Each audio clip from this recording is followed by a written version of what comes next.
It has been an unusually, or really should I say usually, bad week for Donald Trump, which is why I was so surprised he decided to take questions on Air Force One from the press, considering how many stories are out there about not only the MAGA Civil War in his own White House, but in Congress as well, and the numerous scandals he is battling back. But Donald Trump did go in front of the press, and when he was met with questions about that MAGA Civil War, Elon and Marco Rubio, he just threw Elon under the bus and admitted what we all know. And we are going to get into that and the rest of the ridiculous things he had to say in his little mini press gaggle. But before we do, if I could quickly ask you to leave a like on this video, and if you haven't already and you enjoy our channel, to hit that subscribe button. It goes a long way, and it really does mean a lot to me. Now, before we can get into what Trump said, of course, we need the context on this developing story from Ari Melber right here.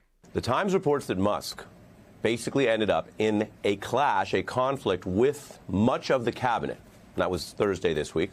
And laced into these other officials, some of whom are important, right? If you're picked to run the State Department, you are a pretty important official within the government. And just to put it clearly, we are talking right now about an unelected billionaire sitting in on these important meetings and going at people in very intense terms. And the substance matters as well as, quite frankly, the emotion and the gossip of this, because it's all part of how this government is being run. Musk going at Secretary of State Rubio, according to the New York Times, basically saying that Rubio was not firing anybody. Quote, "You have fired nobody." And Rubio responds, what about the more than 1,500 State Department officials who took early retirement in buyouts? Didn't they count as layoffs? Rubio asking then sarcastically if Musk wanted him to rehire all those people just so he could make a show of firing them again. These are two people at odds over the department that Rubio runs, and the subtext there is about who is being honest or accurate and who is just trying to put on a show. Musk then, the Times reports, was, quote, unimpressed and told Rubio actually he was the show, that he was, quote, good on TV. The subtext, the Times says, being that he was not good for much else. And let's be clear, both of these men have risen in their careers through some aspect of public show. Rubio ran for president. Musk was on the campaign trail. He's made himself into a big deal out in public, but that's how they deride each other in private, basically saying, you're not for real. No, you're not for real. No, you just do it on TV. Here we are talking about it on TV. Now, the Times reports the meeting was actually hastily scheduled because Trump's cabinet members, again, the most important people he's picked to run the agencies, had reached a kind of breaking point about what they call Elon Musk's chainsaw approach here to the cuts. And the meeting was in the cabinet room. The president was presiding, 20 officials attending. Then the Veterans Affairs Secretary, Doug Collins, using this opportunity to go after the way Musk has fired veterans and officials who work at the VA. We heard from one this week, for example. And what's interesting here, as you're going to see, is the dissent, the concern is internal. It's not just people protesting or people who've been ousted from the government. So what we expected to play out has. Donald Trump's allowing Elon Musk to attack federal agencies on his own whims and his own will, and no elected position is backfiring. What a shock. The Control F, delete all government is not one that actually works. And while these cabinet secretaries were more than happy for Elon to cut Social Security or him to go after Medicaid, when it comes to their employees, then they start to get upset. They don't care that Elon wants to take your Social Security check away. They don't care that Elon Musk is trying to strip people of their health care. They don't care that Elon Musk is going after FAA agents. Well, Sean Duffy does, but now that he has gotten personal with them, now it's a big problem. And Donald Trump actually admitted to that big problem that MAGA has been denying as much as possible when he was asked about it right here. All four are good. You have said there's no feud between your cabinet members and Elon Musk. You even had dinner with him last night, Secretary Rubio. However, tensions are high between your cabinet and Mr. Musk. How are you going to simmer down tensions? Does Mr. Musk need to back off? Well, I don't think the tensions are high. Look, Elon's a very special person, and these cabinet people are special people. You know, these are very successful people, or they wouldn't have gotten, you know, they've attained the highest heights of government. And I think they have a fantastic relationship to Elon. And Doge has been incredible. You know, hundreds of billions of dollars of waste and fraud and abuse has been already found. And that doesn't mean they don't have a little bit of an argument here and there about something, or maybe personnel arguments. There's not too many contract arguments. You know, contracts have been found. This is much more than just personnel. And we found hundreds of billions of dollars of fraudulent contracts, or very wasteful, but I think fraud. I think it's fraud. There was just another plane crash. And I think really the cabinet, for the most part, I think they get along really well with Elon. So we saw the Trump tweet over the weekend of him saying there couldn't be a better relationship between Marco Rubio and Elon Musk. He put it in all caps, how they're absolute best buddies. But this kind of goes against that idea, which was clearly false. You heard him slip it in there at the end, and I said this in a different video. Trump, not very subtle, but this was a slight kind of nod at what's actually going on. Yes, the little fights happen. By little fights, he means the screaming matches within the cabinet meeting. Not a shock there, but yeah, Trump is admitting it. Elon Musk is pissing off everyone in his administration, and that is not shocking. And it's also not shocking that Donald Trump doesn't really seem to care. Sure, he took back Elon's ability to fire people, but did he really? I don't actually believe that Elon's power, after doing a little bit of looking into it over the past couple of days, has been restricted in any meaningful way.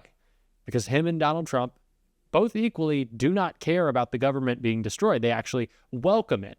That's why Donald Trump had this response to a question right here. Just another plane crash in Pennsylvania today. Secretary Duffy's big concern is his department is being gutted. He's been, dealing with these crashes ever since he was sworn in. Does he have a legitimate concern? Well, that has nothing to do with the department. That was a small plane, and that would have happened whether you had a big department or a small department, as you understand. It's just they have space like this. You know, they have times when things happen a little bit more often than normal, and then it goes back and you go many years without having a problem. I'll tell you, I think the Southwest pilot did a fantastic job last week. Trump doesn't care, and Elon Musk doesn't care if flights are crashing. They fly on their private planes, or they're flying on Air Force One. They don't care if the FAA is stripped of more air traffic controllers. They don't care if it's deregulated. They don't care if Elon Musk takes a multi-million-dollar contract and gives it to his own company, which is not qualified to fulfill that multi-million-dollar contract because it didn't win that contract in the first place. They don't care. They are in their own little billionaire bubble. It's the reason why they're not worried about anything that affects us. This is the no empathy administration. They don't worry about anything that concerns us. They just want to slash government, make themselves richer, and hang out with their buddies. And they also don't care about people around the world very clearly unless it's a dictator praising them, which is why Trump had this response to a question about Russia. Russia, China, and Iran are doing military exercises together. Does that concern you? No, not at all. Not at all. Why not? Because we're stronger than all of them. We have more power than all of them. I rebuilt the military. Unfortunately, Biden did nothing with it, but I rebuilt the military. But we don't want to even talk about that. I think if our adversaries are working together on military strategy, you might think that the president would be worried. And the only exception to that is if the president is actively siding with those adversaries.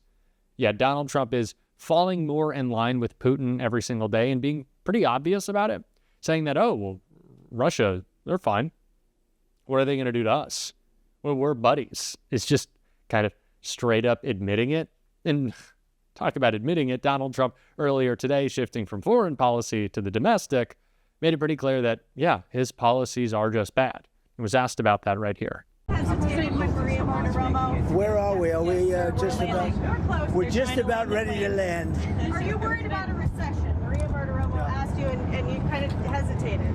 I'll tell you what. Of course you hesitate. Who knows? All I know is this: we're going to take in hundreds of billions of dollars in tariffs. and we're going to become so rich, you're not going to know where to spend all that money. I'm telling you, you just watch. We're going to have jobs. We're going to have open factories. It's going to be great, and the plane is landing. And We gotta go. thank you for a lot of good Thanks, guys. questions, okay? Thank you very much, everybody. He knows the tariffs don't work, right? This is the funny tariff thing with Trump. It's that he's pulling back on the tariffs at the same time that he says the tariffs are great. He did this with auto manufacturers. He said, well, we're not going to tariff vehicles. We're not going to do that. But the tariffs are great. But at the same time, if they were so great, why wouldn't you raise them? We've seen him multiple times either get rid of them entirely or saying we're going from 25% to 15 or 10. If the tariffs are so great, why not make them 100%? He doesn't know how he wants to frame it. I don't even know if he likes them anymore. Maybe he just likes the word. It's just confusing. And it's clearly confusion and chaos that is not good for the economy. And Trump was asked about that right here. Go ahead. What else? Mr. President, What do you say to Americans who have seen their retirement accounts fall in recent day? They're getting very nervous about these tariff conversations. Oh, I think the tariffs are going to be the greatest thing we've ever done as a country. It's going to make our country rich again. We have many companies, as you know, auto companies are opening up plants now. We've had 4 or 5 announced already, but many more are coming. And we're basically going to take back the money, or a lot of the money that we've given away over many decades. We've lost our jobs, we've lost our factories. This man promised he would lower costs and make you richer. He's doing the opposite. What a shock. Donald Trump breaking a promise and then giving a bad explanation for why he broke that promise. This is nothing new. This should not shock us. But something that is new and coming up, something that Donald Trump finished this press conference with, I think we need to talk about at the end right here. The Democrats are out of control. You saw that the other night during the speech when they wouldn't stand up for 2 of the young ladies were killed by illegal aliens, one with the cancer, the young man with the cancer, and all you want to do is stand up and applaud the man and the boy, the young boy. And nobody's ever seen anything like that. They're out of control. They've lost their minds. So I've seen a lot of conversation about this, people critiquing Democrats who did not stand up for I believe he was a 13-year-old kid recovering from or still battling brain cancer, who was an honorary Secret Service agent, who Donald Trump brought as a political prop, and Democrats didn't stand and clap, or not all Democrats stood and clapped at the address to the joint session. And for the people who have a problem with this, I don't know. Should we allow Donald Trump to humanize himself by using this child as a prop when he is slashing pediatric cancer research? No.